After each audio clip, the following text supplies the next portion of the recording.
রাসূলুল্লাহ সাল্লাল্লাহু আলাইহি ওয়াসাল্লাম বলেছেন যে আদম আলাইহিস সালাম থেকে শুরু করে কিয়ামত পর্যন্ত এই বিশ্বে যতগুলো ফিতনা আসবে এর মধ্যে মাসিহুদ দাজ্জালের চেয়ে ভয়ঙ্কর কোনো ফিতনা আসবে না।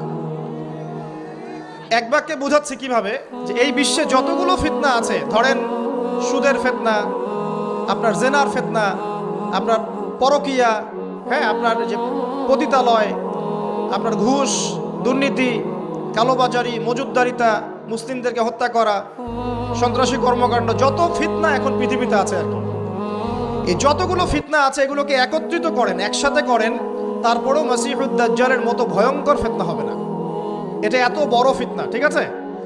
এই সূরা নবী সাল্লাল্লাহু আলাইহি ওয়াসাল্লাম বলছেন যে ব্যক্তি সূরা কাহাফের প্রথম 10টা আয়াত, কোনো বর্ণনা এসেছে শেষের 10টা আয়াত, মানে প্রথম 10 শেষ 10 দুটোই নিয়ে নেন, এই আয়াতগুলোকে যারা মুখস্থ করবে, হিফজ করবে এবং এর উপর আমল করবে, ইনশাআল্লাহ তাআলা তার জীবদ্দশায় যদি মাসিহুদ দাজ্জাল বের হয়, দাজ্জাল তার কোনো ক্ষতি করতে পারবে না।